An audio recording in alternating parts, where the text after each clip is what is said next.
माझा जन्म हा मृत्यूपासून झालाय हा एक खूप इंटरेस्टिंग फॅक्ट. खरंच मी दार उघडलं आणि माझ्या आई वडिलांकडे मी बघितला. माझं झालं की I am such a fail यार. काय करणार त्यांच्यासाठी आयुष्यात. मी रडायला लागलो होता. काय करणार मी, यु नो. एवढं ते सपोर्ट करतात. या वाढदिवसाला मी डायमंड रिंग नाही देऊ शकत, पण मी असा एक मोमेंट दिलाय ना त्यांना की त्यांना आयुष्यभर लक्षात राहील. वाव. आणि तेव्हा मला लक्षात आलं फार लागत नाही यार आपल्या लोकांना खुश ठेवायला, आपणच ते ओढून घेतो. जेव्हा मी आरशात बघतो तेव्हा 1000 मला वाईट गोष्टी दिसतात स्वतःविषयी, पण ते 1000 वाईट गोष्टी बाजूला करून जे 2-3 चांगल्या गोष्टी मला वाटतात ते अप्रिशिएट मी करू शकतो स्वतःविषयी. आणि थँक्यू अरे ज्ञानेश्वरी, थँक्यू यार. तू नेहमी जून विषयी तू एक स्वतःवर घेतलेस की त्याचं प्रमोशन करायला पाहिजे. Thank you so much. मला असं वाटतं नेक्स्ट टाइम तुम्ही मला घ्या प्रमोशन करायला. मी आनंदाने येईन. जिनी जेव्हा यायचा लॅम्प मधनं, मी रब करायचो, पस्कन स्मोक यायचा, असं करून हायड्रॉलिक मधनं स्टेजच्या खालून तो एका दगड असं यायचं, असं सगळं ते होतं. डोंट आस्क, काय इट वॉज रिअली मॅजिक. मी ह्याच्याकरता आलोय कारण मला गप्पा मारायला आवडतं, मला तू आवडतेस, तू जे काम करतेस ते मला प्रचंड आवडतं आणि I am here to have a good time. Mirchi मराठीच्या यूट्यूब चॅनलवर तुम्हा सगळ्यांचं खूप खूप स्वागत. माझं नाव आहे आर्जन ज्ञानेश्वरी आणि गप्पांची मिसळचा एक नवीन एपिसोड घेऊन मी आलेली आहे. काही एपिसोड असतात ते मला आधीच असा एक अंदाज येतो, एक इंट्युशन येतं, ती खूप स्पेशल आहे तसं. आणि तसं मला आजच्या एपिसोड सोबत होतंय व्हेरी ऑनेस्टली, कारण मला हा विश्वास आहे की खूपच खरा संवाद होणार आहे आणि हार्ट टू हार्ट संवाद होणार आहे. Is this enough of introduction? Absolutely absolutely. Welcome to Mirchi. Thank you so much यार. I am so happy to be here. मला इतकं खूप तू बोलली होतीस की तुला उशीर झालाय तुला कॉल करायला, पण आय थिंक हा करेक्ट टाइम आहे असं मला वाटलं. आपलं बोलणं पण झालं याच्याविषयी. राईट. पण म्हणूनच मला ऍक्च्युली सुरुवात ह्यापासूनच करायची आहे की जनरली आपण विचारतो ना की कामं काय चालली आहेत आणि याव त्याव, तर I want to ask you की यार सुरुवातीला तुम्हाला एक अशी गोष्ट सांग तुझ्याबद्दलची which is a surprise we don't know about. Wow. Oh my God, कुठे सुरू करू आता, असं झालंय मला. एक गोष्ट आहे खरं तर. रोशन अब्बास तुला माहिती असेल, सगळ्यांनाच माहिती असेल. He runs this community call commune, जे स्पोकन फेस्ट करतात. तर तो माझा खूप जवळचा मित्र आहे आणि त्याचं एक underground story telling jamming session होता आणि खूप कमी लोकांना त्याला इन्व्हाइट केलं होतं. तर मी होतो, कुब्रा सईद होती, दानिश हुसेन होता, काही म्युझिशियन्स होते, काही पोएट्स होते. असे एक रात्री एका कॅट कॅफेमध्ये आम्ही भेटलो आणि मला माहिती नव्हतं काय होणार आहे तिकडे. आणि बेसिकली स्टोरीज, त्याला क्युरेट कसं करायचं, आणि it was basically a jam session. आणि तिथे तो मला बोलला की sed you want come up and say something. म्हणलं ओके. एनिवे मी बरं हे पण मी तुम्हाला सांगतो, ऑडियन्समध्ये बसल्यावर मी खूप रेस्टलेस होतो. तर मी तिथे खूप रेस्टलेस होतो की मी स्टेजवर का नाही आहे आणि मी इथे का बसलो आहे. म्हणजे जेव्हा मी नाटक वगैरे बघायला जातो मी खूप रेस्टलेस असतो, कारण मला असं वाटतं की मी काहीतरी करू का तिथे त्यांना मदत, असं काहीतरी एक विचित्र काहीतरी होतं. तर मी त्या झोनमध्ये होतो आणि went and told the story about my self. तर ती स्टोरी मी नाही सांगणार आहे आता अख्खं, त्याचा एक भाग मी सांगतो. तो माझा जन्माविषयीचा आहे आणि ते असं आहे की आय वॉज बॉर्न डेड. म्हणजे मी ब्लू बेबी होतो. मी जेव्हा आलो बाहेर सगळं स्मूथ चालू होतं, पण एंड टाईममध्ये काहीतरी कॉम्प्लिकेशन झालं आणि आय वॉज डिक्लेअर्ड डेड. हां. आणि 1 मिनिट 35 सेकंदानंतर मी परत आलो. आणि तेव्हा ते एक नॉर्मल नर्सिंग होम होता. असं काही भारी इक्विपमेंट किंवा खूप डॉक्टर्स असं काही नव्हतं. लिटरली हाणून मला परत जिवंत केलं. तर माझा जन्म हा मृत्यूपासून झाला आहे हा एक खूप इंटरेस्टिंग फॅक्ट. खरंच दिस इज क्रेझी. हे खरंच खरं आहे. खरंच. वाव. तर ती जी स्टोरी आहे ती मी नरेट केलं होतं पाऊण तास. खूप हे आहे आणि ते स्टोरी मी एक दिवस सांगणार आहे, होपफुली स्पोकन फेस्टलाच. तर मी त्याचे डिटेल्स देत नाही, पण हे एक आहे ज्यांना कोणाला माहिती नाही. दिस इज क्रेझी. My God. म्हणजे हे तर मी खरंच, म्हणजे माझी अपेक्षाच नव्हती की असं काही या पॉइंट नंतर कसा करावा पॉडकास्ट असं मला झालेलं आहे हार्ट टू हार्ट, साधारण. Heart to heart. बरं मी एक डिस्क्लेमर देतो, मे बी आपल्या गप्पांमध्ये असं होऊ शकेल ना की मी खूप इमोशनल झालो, काहीतरी असं झालं आणि मी रडलो बिडलो, तर just I am just saying काही. हे बघा माझ्या आयुष्यात मी इन जनरलच हा डिस्क्लेमर घेऊन फिरते कोणत्याही पॉइंटला मी रडू शकते. हा तो तुमचं आता बघा म्हणजे कसं ते. अच्छा, पण जनरली बऱ्याच लोकांना तू ऍक्टर म्हणून तर अर्थातच माहित आहेस, पण आय नो की डान्स सुद्धा खूप महत्वाचा भाग आहे, गाणं सुद्धा खूप महत्वाचा भाग आहे. तर असं होतं का तुझं की ऍट वेगवेगळे पॉइंट्स तू जास्त ऍक्टर वाटतोस, मग कधी तू जास्त डान्सर वाटतोस, मग कधी तू जास्त सिंगर वाटतोस, आणि आत्ता तू जास्त काय वाटतोस? तुला सांगू, पहिल्यापासूनच डिलेमा असं मी नाही म्हणणार. आधी असं मला वाटायचं की डिलेमा आहे, पण खरं तर ते ब्लेसिंग आहे असं मला वाटतं. कारण काय ना, मी जेव्हा ठरवलं मला हे करायचं आहे माझ्या आयुष्यात, आणि बेसिकली हे मी आहे, मी एक आर्टिस्ट आहे. यु नो, आर्टिस्ट आपण असतो, आपल्या DNA मध्ये असतं. ते टॅलेंटशी त्याचं काही घेणं देणं नाही आहे, ते एक्सप्रेशनशी घेणं देणं असतं त्याचं. तर तेव्हा पण असं झालं की जे आजूबाजूला लोक होते त्यांनी मला एका बॉक्समध्ये टाकलं होतं, म्हणजे की नाही तू नाही होऊ शकत, तुझ्यात असं काहीच दिसत नाही. तर मी ते बॉक्स तोडायचा प्रयत्न केला, ते मी केलं सक्सेसफुली. मग मी नाटकात आलो.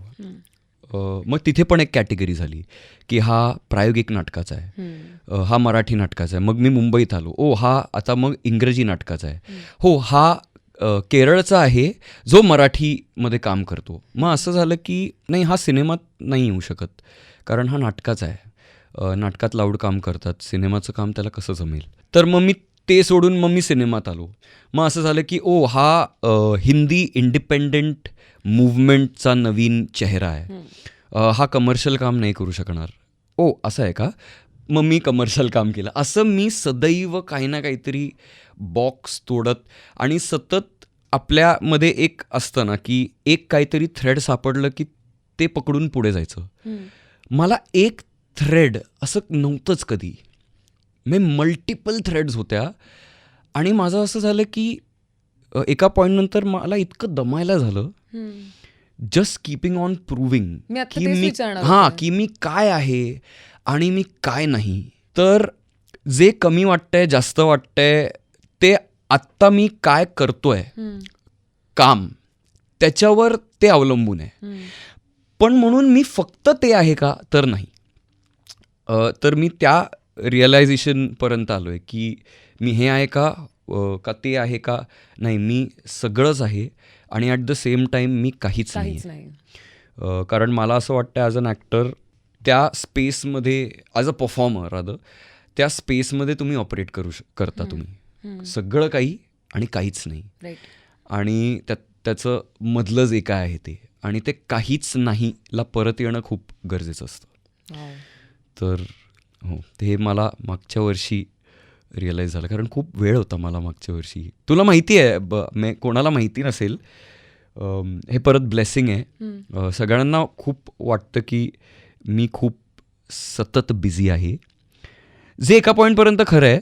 पण मागच्या वर्षी नॅशनल अवॉर्ड झाला. मी US ला जाणार होतो एका ब्रॉडवे शोसाठी तिथे यशराज प्रोडक्शन्स बरोबर, पण ते नाही झालं कारण विजा अपॉइंटमेंट मिळालं नाही, कोविडचा बॅकलॉग, आणि त्यामुळे ते ऑपॉर्च्युनिटी गेलं.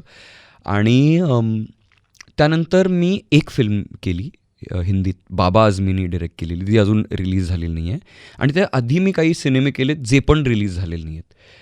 आणि अख्खं 2023 8 जॅनला मी ती फिल्म रॅप केली बाबा सरांबरोबर. जॅन एंडला मी एक ॲड कॅम्पेन केलं. That was my last day on any set of that year.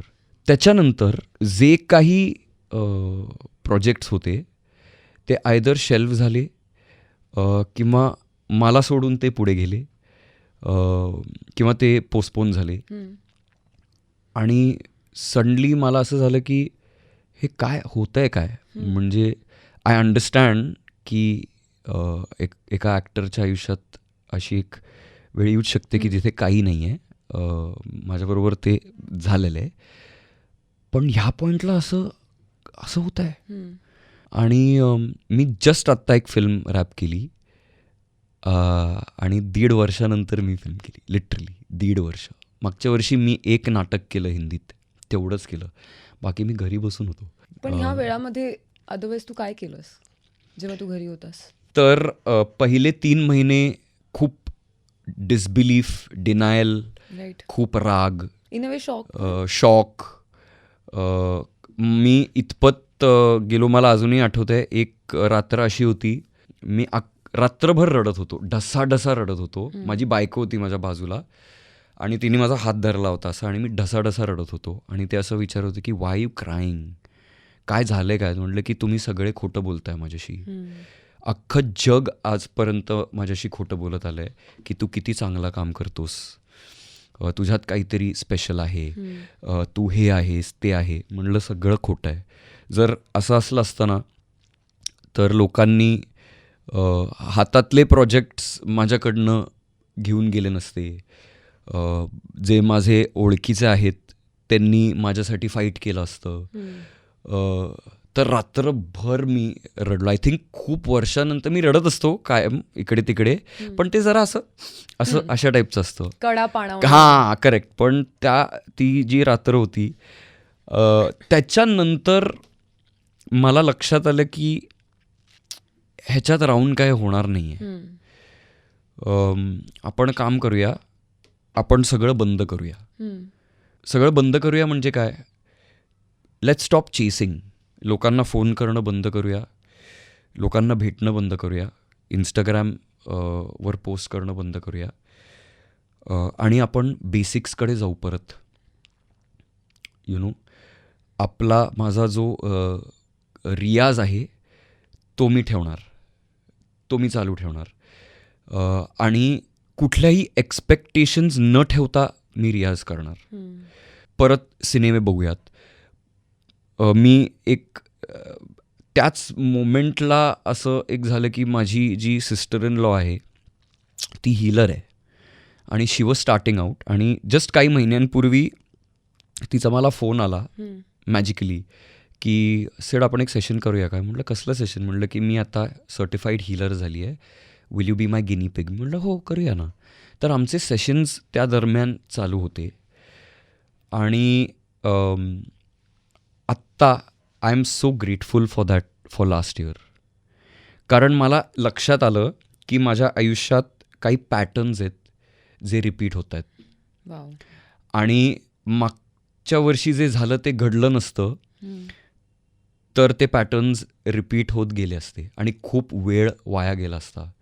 म्हणून मी तुला सांगितलं, तू मला मेसेजवर ही सांगत होती की सिद्धार्थ तुला मी बोलवायला उशीर झाला आहे. म्हणलं नाही, हे करेक्ट टाईम आहे. कारण माझ्या आयुष्यात ज्या काय गोष्टी बरोबर माझं रिलेशनशिप आहे त्याचे रूट्स सडलेले होते. म्हणजे की आणि मी कायम हे म्हणायचो, एक 5-6 वर्ष मी कायम माझ्या खूप इनर सर्कलच्या लोकांना मी सांगायचो की काहीतरी चुकतंय यार आतमध्ये. ठीक आहे, काम करत असताना माझं काय होतं की एकदा सेटवर आलो की तिथे सिद्धार्थ मेननसाठी जागा नाही आहे.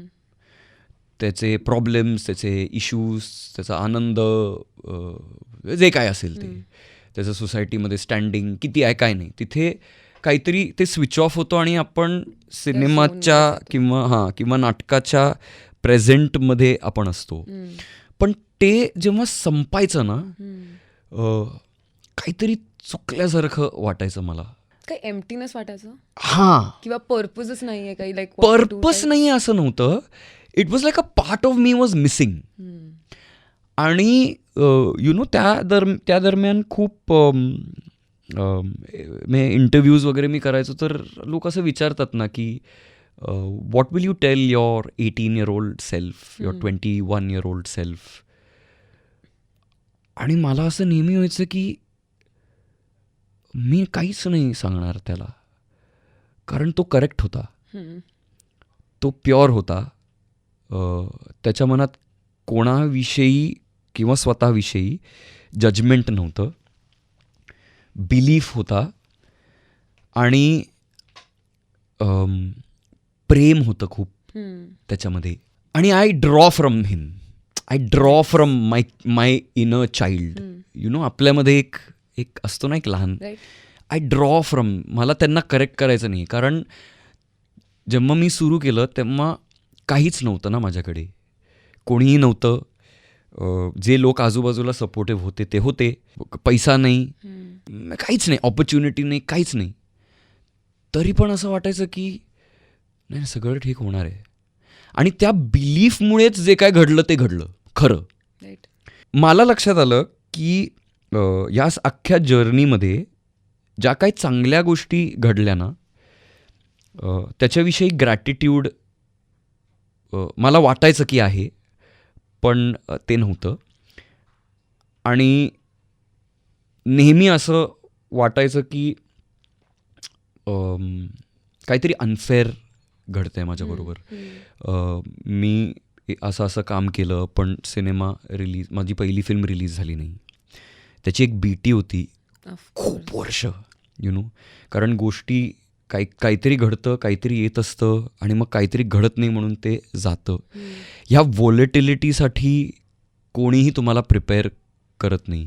शाळा तुम्हाला नाही करत, तुमचे आईवडील नाही करत, कारण एक ॲक्टरचं, एका आर्टिस्टचं आयुष्यच तसं आहे. तर तुम्ही डिस्कवर करत जाता. कोणती फिल्म स्कूल पण नाही तुम्हाला हे शिकवत, यु नो. तर त्या सगळ्या बॅड ट्रिप्समध्ये माझी जी गुड ट्रिप होती ती गेली, यु नो. तर असं व्हायला लागलं की नाही, मला काम पाहिजे. का काम पाहिजे? कारण काम नसलं की काय होईल ह्याची भीती वाटते. पैसा पाहिजे. का पाहिजे? नाही, माझ्या घरच्यांना काही झालं तर. तुला कळते का मी काय म्हणतोय? की मला काम पाहिजे का? सतत भीती. कारण I love this work, I love this work. मला सेंटर्ड वाटतं, मी सगळ्यात पॉवरफुल या कामात वाटतं. मला पैसा पाहिजे का? कारण मला स्वतःसाठी काहीतरी करायचं आहे, मला फॅमिलीसाठी काहीतरी करायचं आहे, मला मित्रांसाठी काहीतरी करायचं आहे. मला ते पैसे घेऊन वेळ विकत घ्यायचं आहे, जेणेकरून मी रिस्क घेऊ शकीन माझ्या आयुष्यात. ते प्रेम ते गेलं होतं. आणि मध्ये 2दा-3दा काही अँझायटी अटॅक झाले. आणि मी नाही आहे, तो माणूस मी नाही आहे. म्हणजे खूप असं हे करून, यु नो, 2दा-3दा असं रितसर पॅनिक अटॅक, यु नो, श्वास घ्यायला जमत नाही, यु नो. आणि माझं झालं की काय घडतंय काय? तर म्हणून मी तुला म्हणालो की दिस इज द राईट टाईम. कारण मी आता तुझ्या शोवर आलो आहे. मी ह्याच्यासाठी नाही आलो आहे की ह्या शोवर आल्यावर मला किती फायदा होईल, किंवा मी ह्या शोवर आल्यामुळे ज्ञानेश्वरीला किती फायदा होईल, किंवा मिरचीला किती फायदा होईल. मी ह्याच्याकरता आलो आहे कारण मला गप्पा मारायला आवडतं, मला तू आवडतेस, तू जे काम करतेस ते मला प्रचंड आवडतं, आणि I am here to have a good time. तर त्याच्यामुळे काय होतं की सगळं फ्लो व्हायला लागतं. आपल्याला जे करतंय त्याचा उगम प्रेम आणि आनंदातूनच होतं. मग जेव्हा गोष्टी, गडबड नेहमीच होत असते आयुष्यात, ते आपल्या हातात नाही. पण जेव्हा ते होतं, तुम्ही स्वतःला कसं हँडल करता ते कोणी तुमच्यासाठी नाही करू शकत, ते तुम्हालाच करावं लागतं. तर हार्ड लेसन म्हणजे, आणि असा क्रॅश कोर्स होता. म्हणजे युजली जे थेरपीमध्ये जातात आणि यु नो जे कुठल्याही प्रकारचं हिलिंग करतात, त्यांचं एक रेग्युलर आयुष्य पण चालू असतं ना. त्यामुळे कधी कधी ब्रेक थ्रू व्हायला खूप वेळ लागतो. It was like life told me, नाही तू आता काही नाही करणार, तर तू बस ह्याच्यात आता, बस तू काही कर, तू रड, तू हास, तू काही कर. आणि त्या ह्याच्यात खूप गोष्टी क्लिअर झाल्या. खूप जे 2018मध्ये माझी आजी गेली, आणि ती गेल्यानंतर अख्ख्या फॅमिलीचं एक रिस्पॉन्सिबिलिटी माझ्यावर आलं, सगळ्याच बाबतीत, फायनान्शियली. कारण त्या दरम्यान माझे आईवडील, त्यांचं करिअर हे अनडिसाइडेडली संपलं, यु नो. माझी बायको लॉकडाऊननंतर 2.5 वर्ष ती काम करत नव्हती. तर एक सगळं जे माझ्या डोक्यावर आलं, आणि प्लस मी हे आहे ना ट्रू टू द कोर. त्यामुळे मी काम पण असं किती डेस्परेट झालं तरी जर मला असं वाटतं की नाही, हे मला वाटत नाही की हे आत्ता मी केलं, इतका कॉम्प्रोमाइज मी केलं तर ते माझ्यासाठी चांगलं आहे. त्यामुळे नाही पण म्हणणं, तर त्याचं सगळ्याचं असं एक एकत्रित असं मी असा होतो, जे आत्ता I have accepted that it was, आणि आय हॅव रिअलाइज की it was all for the good. Wow, हो, that is crazy. Crazy. It really is. आणि आता तू ॲक्च्युली सांगतोस तर इट इज कमिंग अक्रॉस की त्यावेळेला किती ब्लॉकेज असेल आणि आता ते किती मोकळं झालंय, यु नो. हो. ते तो फ्लो इट्स रिचिंग टिल मी की आता ते किती किती सहज झालंय पुन्हा एकदा टचवूड. बट कुडोज की you went through I mean हो. आणि परत मी ह्याचं क्रेडिट मी नाही घेऊ, कारण इतके लोक आले ना मदतीला तेव्हा अनएक्सपेक्टेडली. ते पण खूप महत्वाचं. हो हो आणि त्या योग्य वेळेला योग्य माणसं. हो. नाही, यु नो, मागच्या वर्षी मला असं लक्षात आलं की मदत मी मागत नव्हतो. I get it's such a simple thing ना, की काही लागलं तर जे कोण आहे माग ना मदत. का स्वतःला नाही नाही नाही आता मी मदत मी नाही मागणार, असं एक यु नो. बरं, त्याचं उलटं होत होतं. काम मागायला मला काहीच हरकत नाही. टक टक, हॅलो, आहे का, भेटूया का, हे त्याच्याविषयी काही नाही.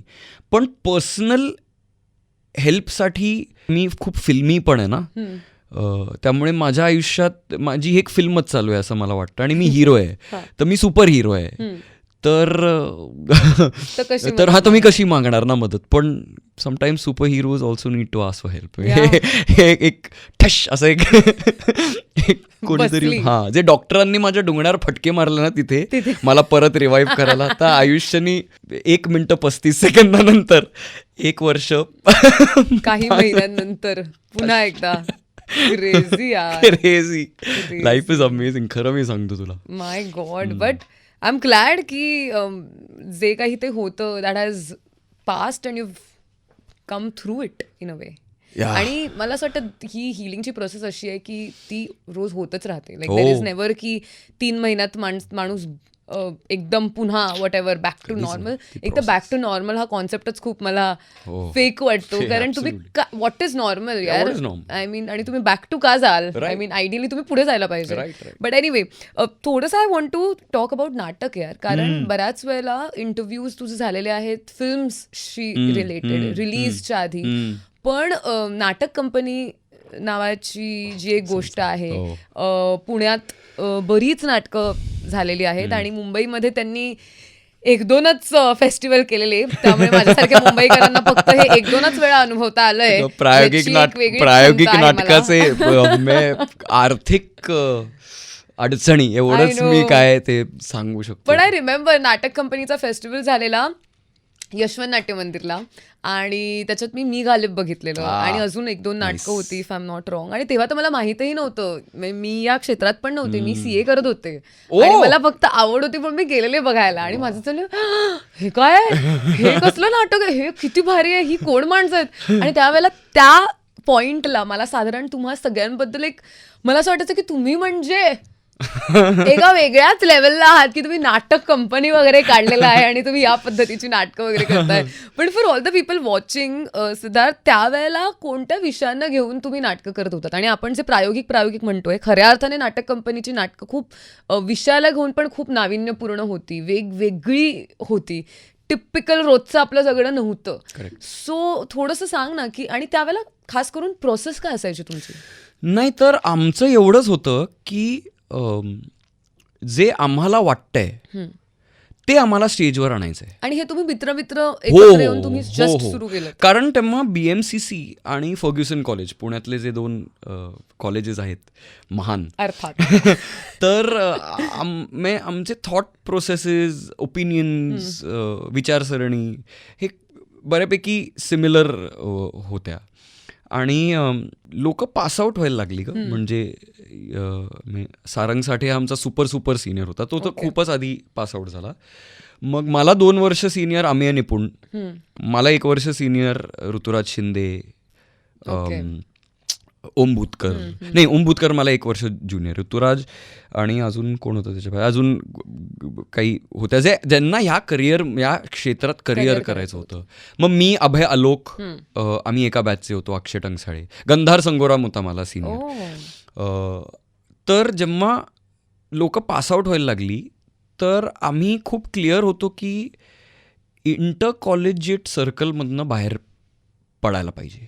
कारण ते खूप हे आहे, हानिकारक आहे. म्हणजे ते इतकं अट्रॅक्टिव्ह आहे ना, ते इतकं कम्फर्ट झोन आहे ना की तिकडनं बाहेर पडता येत नाही. तर आमचं असं होतं की नाही, लवकरात लवकर बाहेर पडा एकतर. आणि खूप संस्था होत्या, आसक्त होतं आणि आम्ही खूप लोक आमच्या त्या गँगमधले आम्ही काम करायचो. आसक्तमध्ये समन्वय नावाची संस्था होती, शशांकची. तर आम्ही खूप वर्कशॉप्स करायचो आणि ह्या सगळ्या लोकांकडनं आम्ही खूप काही शिकलो. पण जे आम्हाला म्हणायचं होतं ना ते कोणी म्हणत नव्हतं. तर जी काही नाटकं आली गेली 21 वर्ष झालं, इन्स्टिट्यूट ऑफ पाउटॉलॉजी झालं किंवा मी गालिब किंवा नाटक नको, दळण, आम्ही एक सुट्टी बुट्टी नावाचं एक नाटक केलं होतं लहान मुलांसाठी. तर हे सगळं त्यातनं आलंय की where do we want to see our theatre. आणि प्रायोगिक नाटकाला प्रॉफिटेबल आपण बनवू शकतो का, हा एक मुद्दा होता. आणि यंग लोकांना थिएटरमध्ये आणायचं, हा हट्ट होता आमचा. तर सुरुवातीला खूप म्हणजे BMCCला आणि फर्ग्युसनला खरं तर वी हॅव एव्हर इंडेटेड. कारण आम्ही जे कल्चरल ग्रुपची पोरं होती त्यांना विचारून त्यांची तालमी झाल्यावर मग आम्ही येऊन तालीम करायचो. त्यांनी स्पेस त्यांनी आम्ही कधी टेकन फॉर ग्रांटेड नाही केलं की काय कॉलेज काय आपलंच आहे वगैरे, असं कधीच आम्ही केलं नाही. काय गच्चीवर प्रॅक्टिस करा, मग गणपतीत रस्त्यावर दळणचे शोज करा जिथे ट्रॅफिक बिपिक वगैरे चालू आहे. कारण पैसे कमवायचेत, कारण आपल्याला नाटकाची निर्मिती करायची आहे. आणि पृथ्वीला प्रयोग करा, NCPAला प्रयोग करा, भारंगमला प्रयोग करा. आम्हाला तिथे न्यायचं होतं सगळं आणि ऑडियन्स बेस क्रिएट करणं. तर त्याच्यासाठी तेव्हा जस्ट हे फेसबुक आणि या गोष्टी असं सुरू होत होतं जस्ट नुकतंच. सगळे असं होतं की वा फेसबुक, मला फ्रेंड रिक्वेस्ट पाठव, मी तुझ्या वॉल स्क्रॅप वरती मी लिहितो वगैरे, असं सगळं. तर सगळ्या प्रकारे तिकीट्स आम्ही कसे विकायचो माहिती आहे का तुला? प्रत्येकाने 25-30 तिकीटं घ्या आणि विकले नाहीत तर स्वतःचे पैसे भरा. असे आम्ही हाऊसफुल केलेत शोज. आणि असे शोज हाऊसफुल करत करत करत एक वर्ड ऑफ माउथ क्रिएट झालं आणि एक ऑडियन्स क्रिएट झालं. नाटक कंपनीचा एक ब्रँड क्रिएट झाला. ॲट द सेम टाईम आमचे सगळ्यांचे आय रिमेंबर त्या काळात माझा डेब्यू झाला वासनबालाच्या डेब्यू फिल्म अनुराग कश्यप बरोबर. त्याचबरोबर आम्हा अय्यामध्ये होता, आलोक विहीरमधनं जस्ट असे आम्ही सगळे सिनेमात पण येत होतो. तर आम्ही सगळे, आणि मग परत आम्ही येऊन एक नाटकाचा प्रयोग आम्ही करत होतो. आणि आम्ही परदेशी खूप दौरे पण केले, कसे ते स्पॉन्सरशिप्स मिळवले आणि या सगळ्या गोष्टी. पण पण दॅट्स अ डिफरंट पॉडकास्ट. पण पर्सनली मी अभयला सांगत होतो खरं, आणि पर्णलाही मी सांगत होतो काही महिन्यांपूर्वी. आम्ही खूप भेटत असतो आणि मी खूप बोलत असतो. आणि मी असं सांगितलं की we should be very grateful, कारण आपण सगळे एकत्र होतो आणि त्या एकत्र असण्यात एक सेफ्टी नेट होतं, ज्याच्यामुळे बाहेर जाऊन काम करायला एक कॉन्फिडन्स मिळत होता. जे जर आम्ही एकटे असलो असतो ना मुंबई शहरात तर ते झालं नसतं. कारण मग आम्ही सवयी करंडकला तर आम्ही रात्र काय रस्त्यावर घालवलेत की त्या यशवंत नाट्यसंकुलच्या इकडे एक डेअरी आहे. 5 वाजता भूक लागली म्हणून तिकडनं दूध पाकिटातनं प्या, मग ट्रेन घेऊन परत पुण्याला या, मग परत तालीम करा. हे सगळं आम्ही एकत्र केलं आहे. आणि त्याचबरोबर आमचे आई वडील जे होते त्यांना पण एक खात्री होती की नाही, ही पोरं एकत्र आहेत ना ते सांभाळून घेतील. तर यू नॉट बिलीव्ह इतरांचं आय डोंट नो, पण नाही इतरांचं पण आहेच तसं. जेव्हा मी निपुणचे आईवडील किंवा आम्यचे आईवडील किंवा अभयचे आईवडील, पर्णचे आईवडील किंवा ते माझ्या आईवडिलांना भेटतात ना, ते कनेक्शनच वेगळं आहे. म्हणजे आय फील की they are my parents also. कारण देव सीन, त्यांनी पाहिलंय यु नो की आम्हाला कुठे जायचं होतं, आम्हाला काय करायचं होतं आणि काय डेअरिंगनी आम्ही काम करायचो, कसे आम्ही कचा भांडायचो. मोस्ट इम्पॉर्टंटली हो, मग क्रिएटिव्हिटी, मग काहीतरी क्रिएट करायचं असेल तर ते होणारच. यु नो, रडारड होणार, मारामारी होणार, शिवीगाळ होणार, सगळं होणार. पण सगळं मी परवाच खरं सायली फाटक जी आहे ती पण नाटक कंपनीमध्ये होती. तिच्या आईवडिलांना कालच मी भेटलो खरं. आणि ते एक अजूनही आहे. मी जस्ट तिच्याबरोबर एक सिनेमा केला ज्याच्याविषयी आपण बोलूच.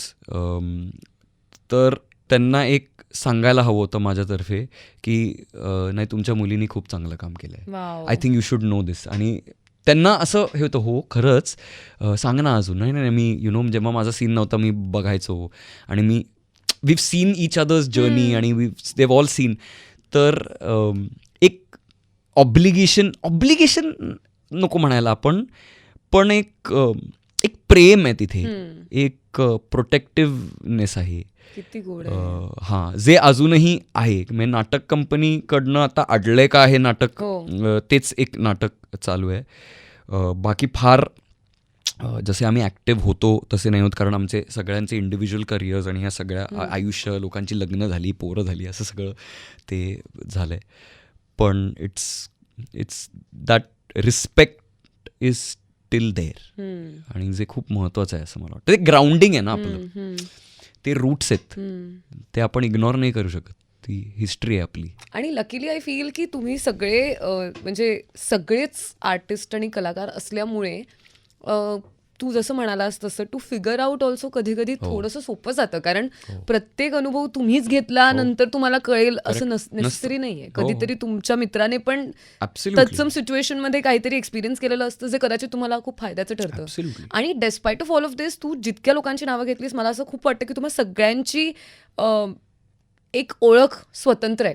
म्हणजे डेस्पाईट ऑफ तुम्ही सगळेजण नाटक कंपनीचा भाग आहात किंवा तुम्ही ते केलंय क्रिएट, तरी सुद्धा तुम्ही सगळे एकसारखे नाही वाटत. You know what I mean, की तुमच्या प्रत्येकाची एक वेगळी टेस्ट वाटते किंवा तुमचा एक वेगळा फ्लेवर दिसून येतो, आणि जो तुम्ही जपलायत डेस्पाईट ऑफ बिंग टुगेदर, हे खूप भारी आहे.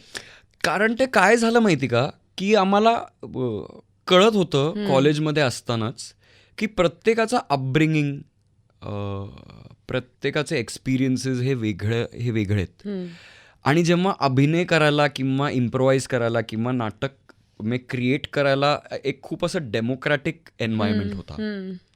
असं कधीच नव्हतं की जो डिरेक्टर बसलाय तो काठी घेऊन बसणार आणि तो जे म्हणेल किंवा ती जे म्हणेल तसंच आहे, आणि हा लीड ॲक्टर आहे म्हणून त्याला एक पर्टिक्युलर त्याला सूट आहे किंवा असं काहीच नव्हतं.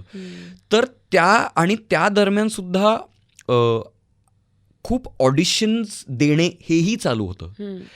आणि मला आठवतंय की आमच्यामध्ये एक डिस्कशन झालं होतं की हे बघा, आपण सगळे आता कंटेम्पररी झालो आहेत. म्हणजे जे ऑडिशन आम्ही देतोय त्याचं नाही झालं तर मला फोन येतो, माझं नाही तर अभयला फोन जातो, ते नाही तर ओंबूला जातो, ओंबुतकरला नाही झालं तर ऋतुराजला किंवा आलोकला, हे होणारच आहे. पण आम्ही असं होतं की ह्याच्यामुळे दोन गोष्टी होऊ शकतात. आयदर आपण एकमेकांचे कम्पेटिटर्स होऊ शकतो किंवा आपण त्यांना इतकी व्हरायटी देऊ ना की ते कन्फ्यूज होतील की अरे ते देऊ कोणाला रोल. तर खूपदा असं पण झालं की मी जर कुठल्या तरी ऑडिशनला गेलो आणि ते विचारायचे की अरे बताओ ना यार सिद्धार्थ, आप कोई एक्टर्स आप जानते हो क्या कि जिसको हम टेस्ट कर सकते हैं. हाँ, लिहिलो एक फुल लिस्ट मी देऊन टाकायचो तर त्यात मी फक्त नाटक कंपनीची लोक नाहीत, इतर इतरही. लोक होती ज्यांना.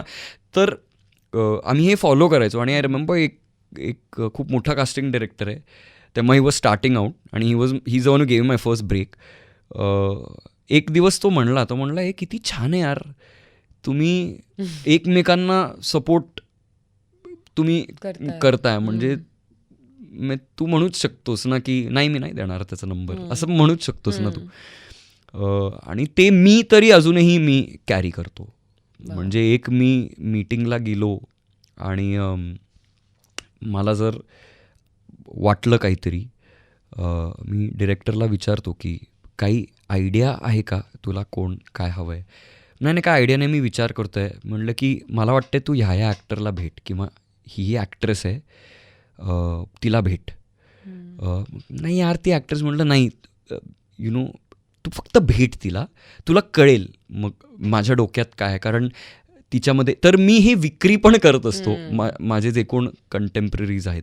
म्हणजे आय फील की again rather than being there competition, मला त्यांचं हे व्हायचं आहे, कॉलिग व्हायचं आहे. आणि मला त्यांना चॅम्पियन करायला आवडेल. कारण जे आपल्याकडे येणार आहे ते येणार आहे.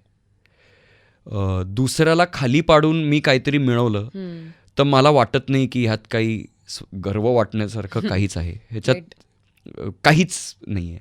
आणि पुढे जेव्हा गोष्टी तुम्हाला हवं तसं ते घडणार नाही, तेव्हा ह्याच सगळ्या गोष्टी परत येऊन तुम्हाला चावतं. आणि मग तुम्हाला वाटतं मी लोनली आहे, माझ्याबरोबर कोणीच नाही आहे, त्याचं खूप चांगलं चाललं आहे, माझं नाही चांगलं. आपल्याला सगळ्यांना माहिती आहे ना किती अवघड आहे. सगळे प्रयत्न करतायत, बाकी सगळा धंदा आहे. कधी कधी माझ्या हातात काही गोष्टी जास्त असणार, ह्याच्या हातात नसणार, उद्या ते उलट होऊ शकतं. पॉइंट काय आहे ना. आणि जग आपल्याला जगाला कॉम्पिटिशन बघायला ते ट्रिपच करत असतात की दोन लोक भांडतायत, वाव हे बघायला सगळे. तर हां ते बघायला तर नको ना आपण त्यांना हे द्यायला, त्यांना आपण होप देऊया. फक्त ॲज अ पब्लिक फिगर फक्त ग्लॅमर देतो का आपण? नाही. आपण फक्त एंटरटेनमेंट देतो का? नाही. आपण देतो, सगळंच देतो. पण पर्सनली आय फील मी हे पण देतो की तुम्हाला जर वाटलं उद्या की तुमचा सगळ्यात जवळचा मित्र आणि तुम्ही एकाच जॉब इंटरव्ह्यूला बसलात, तर त्याला मिळालं तर तेवढाच आनंद झाला पाहिजे. आणि वाईस वर्सा. कारण it's just a job. It is just a job.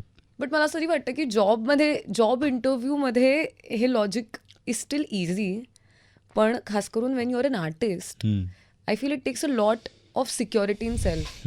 म्हणजे तुला तुझ्या कामाबद्दल जर 100% शाश्वती आहे ना, तर हा ओपननेस कुठेतरी पॉसिबल होतो. अदरवाईज आपण ह्याच चक्रात अडकलेले असतो ना. कारण आपल्याला असं वाटतं की अरे त्याला मिळण्याचा चान्स आहे, कारण आपण तितके नाही होत. मग आपण काय करावं, तर आपण आपले स्किल्स बेटर करण्याऐवजी त्याचा चान्स कसा कट करता येईल ते बघावं, सो दॅट आपण तिथे पोहोचू.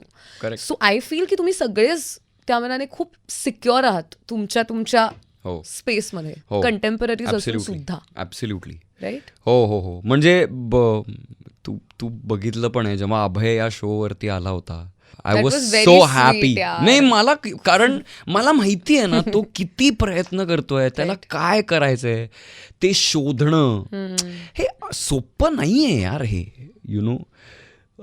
तर मी त्याला चॅम्पियन नाही करणार, मग कोण करणार? मग असतील, मी असं नाहीये की कोणीच नाहीये, पण माहिती आहे ना भाई, आपला भाई आहे यार तो, काही असले तरी. आणि जे तू बोललीस ना की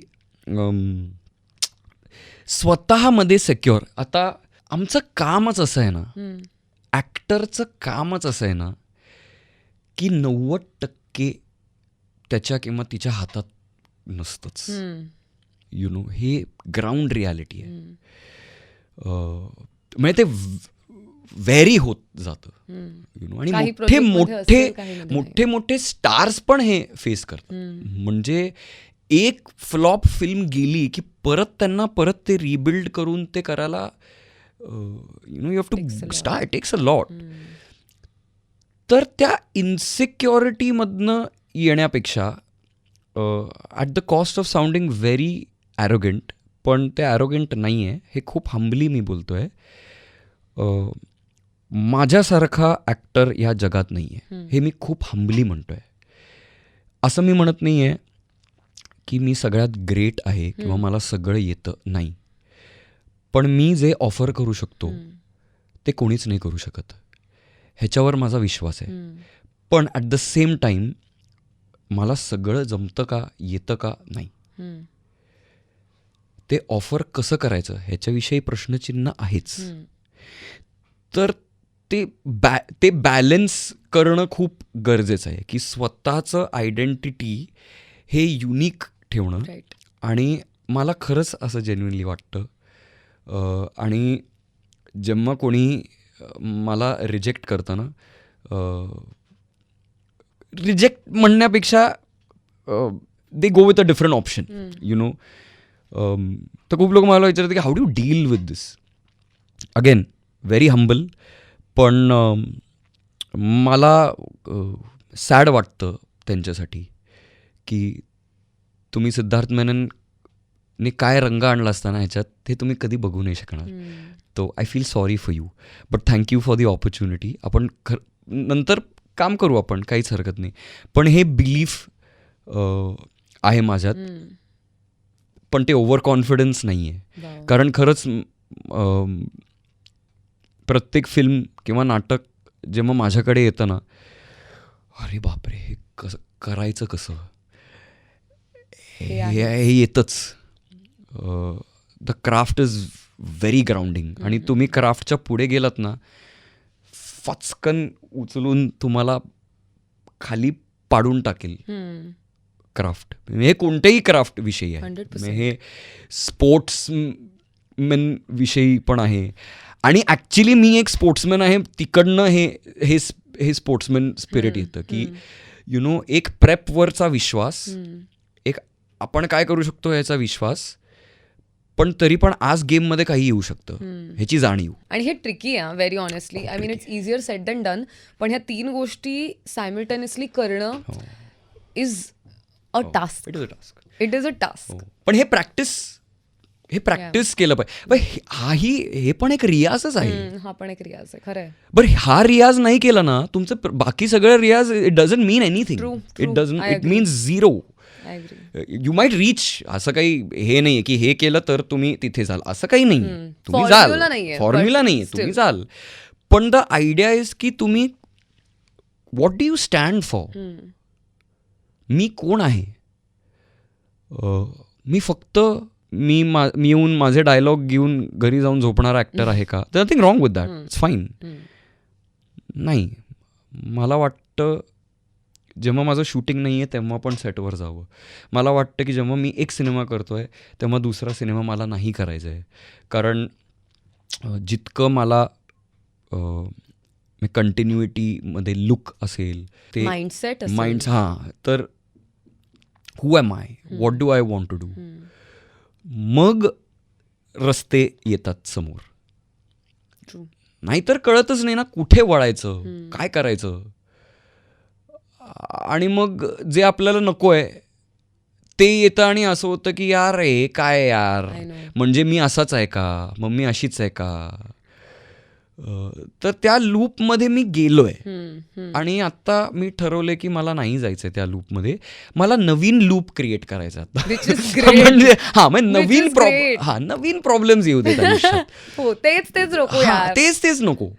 पण तेच रिपीट होत आहे, म्हणजे इट्स अ साईन की नाही, तुम्हाला इनवर्ड जायला पाहिजे. तर तू विचारत होतीस ना की तू काय केलंस काय. मला तेव्हा लक्षात आलं, जेव्हा काहीच नसतं ना तेव्हा सगळं काही असतं.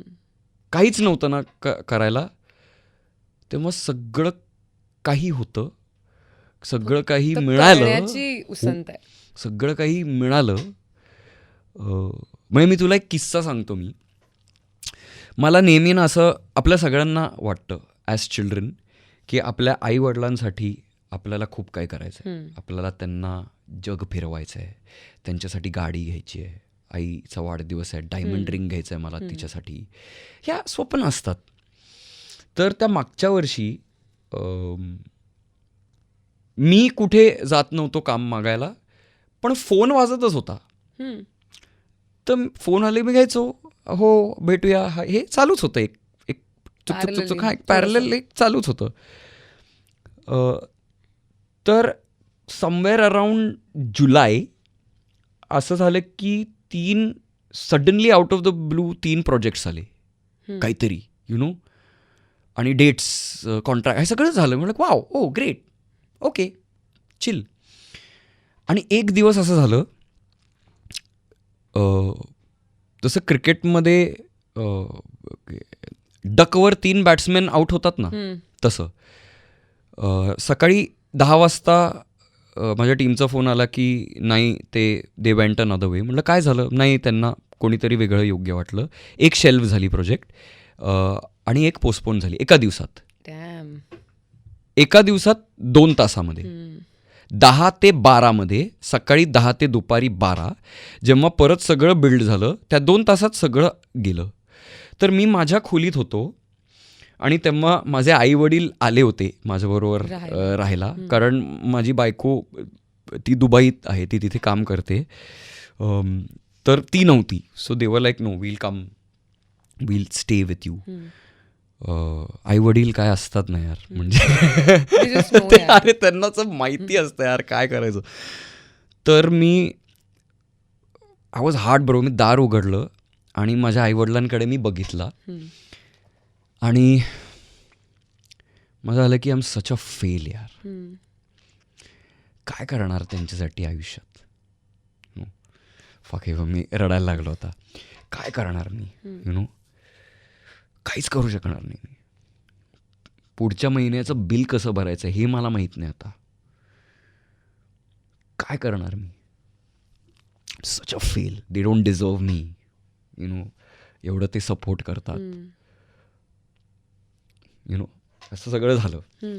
म्हणलं जाऊ दे. असंच मी रडत रडत आलो आणि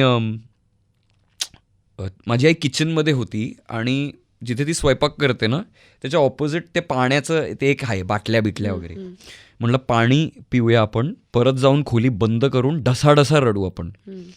तर मी गेलो, पाणी प्यायलो आणि माझी आई आहे ना ती नॉनस्टॉप बडबड करत असते.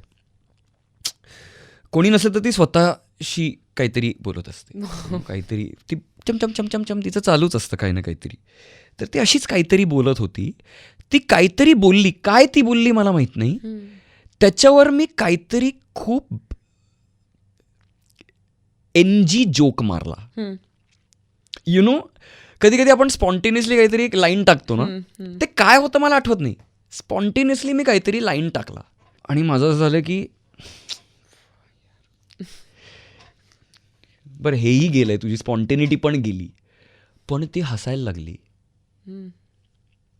ती हसायला लागली, मग ती आणखीन हसायला लागली, मग ती आणखीन हसायला लागली, मग ती इतकी हसायला लागली की ती पोट धरून तिच्या डोळ्यातनं अश्रू येत होते. बरं, हे सगळं ऐकून माझे वडील लिव्हिंग रूममधनं पळत आले, कारण त्यांना फोमो झाला.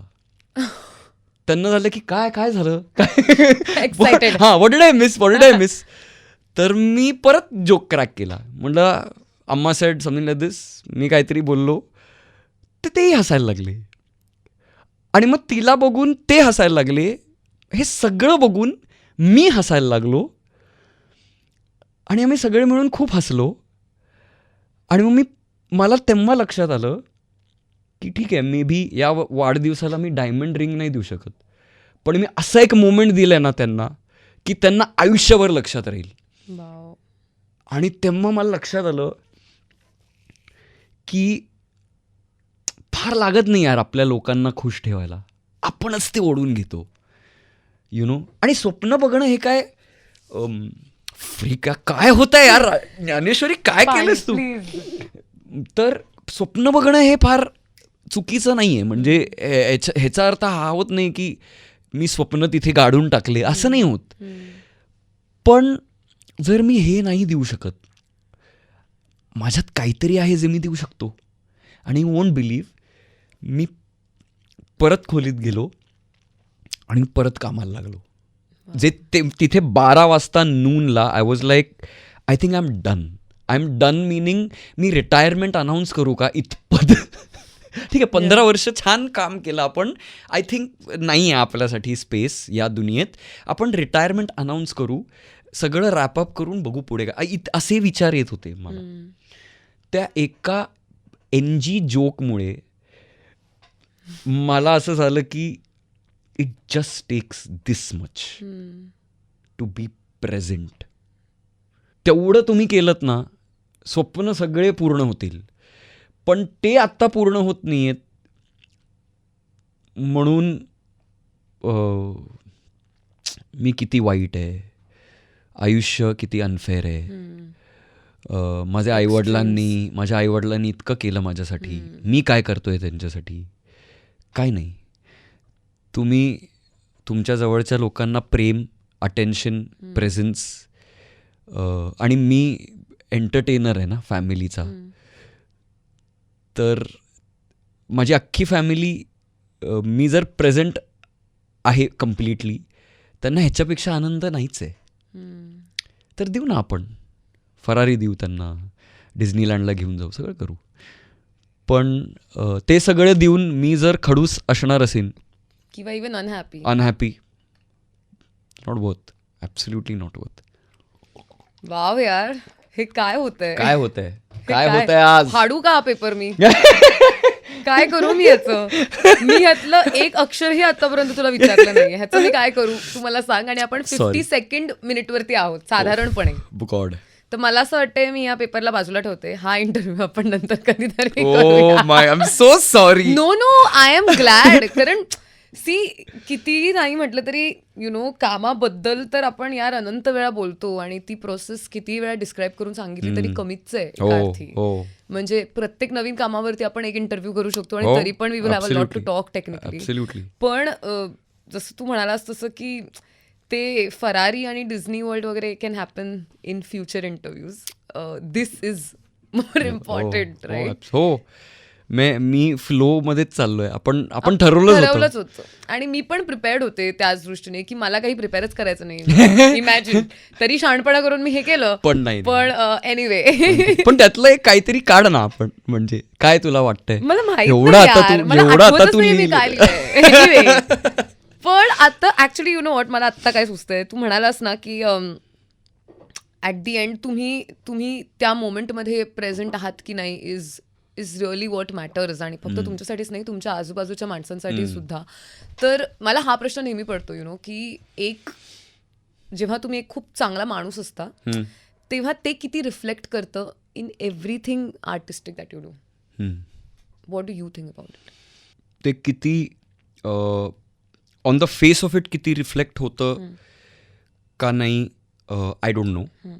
कारण खूप आर्टिस्ट आहेत जे खूप वाईट वागवतात त्यांच्या आजूबाजूंना, पण तरी त्यांचं काम ट्रान्सलेट होतं. पण if you ask me from my personal experience, it's directly connected to longevity. In what way? परत पर्सनल एक्सपिरियन्समधनं, जून नंतर कोणती अजून एक रिलीज झाली होती माझी, धारावी बँक. ती टेक्निकली माझी MX प्लेअरवरती, ती माझी लास्ट रिलीज होती. त्याच्यानंतर जे काय रिलीज झालं ते परदेशी झालं, भारतात नाही झालं काही. दिस वॉज इन फेस्टिवल्स आणि या सगळ्या गोष्टी. आणि जे असं म्हणतात ना, out of site out of mind, मला त्याची भीती वाटायला लागली की I am out of site, कोण लक्षात ठेवणार? पण लोक लक्षात ठेवतात यार, ते येऊन लोक जेव्हा भेटतात, हल्ली हे खूप झालं आहे माझ्याबरोबर की ते हाच प्रश्न विचारतात की सर आपका कब आने वाला है सर, हम रुके हुए हैं sir, we are waiting for you, we are waiting. I think हे जे होतं ना, ते जर हे ट्रान्सलेट होतं तुमच्या कामातनं. नाहीतर मला वाटतं की फक्त एक चांगला परफॉर्मन्स ट्रान्सलेट होतो. पण तुम्हाला जर असं हवं असेल की लोकांनी तुमच्यासाठी रूट केलं पाहिजे, आणि मला असं वाटतं, कारण मी एकटं नाही करू शकत हे, तर जे कोणी आता हे बघतंय, तुम्हाला कधी मी दिसलो आणि तुम्हाला येऊन बोला असं वाटतं तर प्लीज बोला, कारण मला तुमची गरज आहे. मी एकटं नाही करू शकत हे. जेव्हा तुम्ही येऊन म्हणता ना की आम्ही थांबलो आहे किंवा आम्हाला अशा अशा सिनेमात तुम्हाला कधी बघायला मिळेल, हे माझ्यासाठी सगळ्यात मोठं विन आहे. So I think that translates, किंवा तुमचं वर्क एथिक ट्रान्सलेट्स. म्हणजे रोशन अब्बासचा उल्लेख मी केला. मी त्यांच्याबरोबर नाटक केलं आहे. अलादीन हे जे म्युझिकल होतं ते जफार होते, मी अलादीन होतो, ते जफार होते फॉर द फर्स्ट सीझन. आणि त्या अंडरग्राऊंड स्टँडअपमध्ये त्या स्टोरी जॅमिंग सेशन जे काय होतं, इतके दिग्गज लोक बसले होते आणि he called me on stage, आणि before he gave me the mic he said की I have to tell you one thing about Siddharth, I have never seen this work ethic in a long time. I have not. बरं काय ते बोलू तर मला नाही माहिती की मी काय, मला काही माहिती नाही, पण त्याच्यासारखा माणसानी हे बोलणं, तर आय थिंक हे आहे ते की ते तुमच्यासाठी आहे. काम तुम्ही चांगलं करालच, पण तुमच्या ग्राउंडिंगसाठी आहे, तुमच्या रूट्ससाठी, ते तुम्ही स्वतःसाठी करायला पाहिजे. कोणीतरी आपलं कौतुक करते म्हणून मग ते पीपल प्लीजिंग होतं, यु नो, मग तुम्ही थकता. तर मी पीपल प्लीजर नाही आहे. मला जेन्युइनली असं वाटतं की अशा एका जगात नेहमी नेगेटिव्हिटी किंवा लोक एकमेकांविषयी बोलत आहेत हे कायमच असतं. बरं खूप लोकांनी मला हे पण सांगितलं आहे की किती बोर आहेस रे तू सेड. म्हटलं का? म्हटलं की तू कोणाविषयी वाईट बोलतच नाही कधी. नेहमी आपलं नाही हात चांगला आहे ते, म्हणजे असं वाटतं की आम्ही चुकीचे आहोत का की आम्ही बोलतो. म्हटलं असं मी कधी काही बोललो नाही, पण असं मला वाटतं की मी कोणालाही एंटरटेन करायला माझे व्ह्यूज किंवा मी कसं आयुष्य जगतो, मी तुमच्या एंटरटेनमेंटसाठी ते नाही करत किंवा तुमच्या कौतुकासाठी मी नाही करत, मी स्वतःसाठी करतो. कारण इतरांना वाईट बोलायला जगच आहे, कोणीही पूर्णपणे वाईट नसतंच ना. तर कोणीतरी एक पाहिजे ज्याचे चांगले क्वालिटीज आपण हायलाईट करू, त्यांना सांगू. बरं त्याच्यामुळे काय होतं, जेव्हा मी आरशात बघतो तेव्हा 1000 मला वाईट गोष्टी दिसतात स्वतःविषयी, पण ते 1000 वाईट गोष्टी बाजूला करून जे 2-3 चांगल्या गोष्टी मला वाटतात ते अप्रिशिएट मी करू शकतो स्वतःविषयी. कारण तू ते दुसऱ्यांमध्ये पण बघतोस. You treat yourself the way you treat others. You treat others, आणि जेव्हा तुम्ही चुकता तुम्ही स्वतःला जज करता. जेव्हा तुमच्या हातनं काहीतरी घडतं तुम्ही डिफेन्सिव्ह होता. तर आय फील म्हणून जे टिकले आहेत ना, मी असं म्हणू नये, त्यांनी काहीतरी चांगलं काम, त्याच्या पलीकडचं काहीतरी केलंय, त्याचे काहीतरी ब्लेसिंग्स असू दे किंवा काय कर्म असू दे. म्हणजे हे खूप मोठे शब्द आहेत, मी एवढं क्वालिफाईड किंवा वेल रेड नाही आहे की ह्याच्याविषयी मी काय, पण समथिंग इज देअर आणि इट्स अप टू यू की तुम्हाला काय. म्हणजे ते जेवणासारखं असतं ना. मे रेसिपी तुम्ही 5 लोकांना जर मे रेसिपी दिलीत तुम्ही, एक्झॅक्टली सेम त्यांनी प्रयत्न केला तरी वेगळं होतं, राईट. काही लोक मन लावून ते करतात, त्यांना फक्त तुमचं पोट नाही तुमचं हृदय पण त्यांना भरायचं आहे, यु नो. ते कौतुकासाठी नाही आहे, ते it's a it's you want to give a fulfilling experience. तर माझ्यासाठी माझं कुठलंही काम असेल किंवा कोणीही माझ्या आजूबाजूला असेल, एक फुलफिलिंग एक्सपिरियन्स असू दे. पण ते कसं करायचं मला माहीत नाही, पण एवढं तर मी नक्कीच करू शकतो की लोकांना त्यांचा स्पेस देऊ शकतो. त्यांना जज मी नाही करणार, कारण चुका होतात. मग फक्त इंस्टाग्राम रील्स स्टोरीवर पोस्ट करून फायदा नाही ना. We must be more loving, we must do self care वगैरे. हे करून प्रॅक्टिस कुठे? प्रॅक्टिस आपण करणार नसू तर मग इन्स्टा काय 24 तासानंतर ते स्टोरी संपताय तिकडे. पण तुझे वर्क एथिक्स म्हणालास आणि तू म्हणालास की ते म्हणालेले अबाउट युअर वर्क एथिक, पण तू आयडेंटिफाय केलंस की काय आहे हे वर्क एथिक एक्झॅक्टली? म्हणजे अपार्ट फ्रॉम अर्थात जे तू आत्ता सांगितलंस, अजून असं काही आहे जे तू नाही, आणि मला असं ते आयडेंटिफाय करायचं पण नाही. बेस्ट आहे. ओके, मला नाही करायचं आहे. मला फक्त I want to be true to my being, एवढंच आहे ते. खूप लोकांना वेगवेगळं काहीतरी सापडत असेल. आणि हे बघ, फक्त मी असं करतो असं नाही आहे यार. मी हे करतो कारण माझ्या आयुष्यात अशी माणसं आली आहेत जे हे करतात. मी आदिल हुसैन नावाच्या एका one of the greatest actors in India, मी त्यांच्याबरोबर एक फिल्म केली जी अजूनही रिलीज झालेली नाही आहे, पण ते होईल. पण ते आहेत, नासर सर आहेत, इरफान खान आहे, इवन माझ्या आजूबाजूला जी माणसं आहेत, अभय महाजन आहे, पर्ण पेठे आहे. आत्ता मी क्षितिज दाते बरोबर काम केलं, राहुल पेठेबरोबर काम केलं, राहुल देशपांडे बरोबर मी काम केलं, निपुण सगळे जे कोण आहेत ते त्यांनी माझी काळजी घेतली आहे.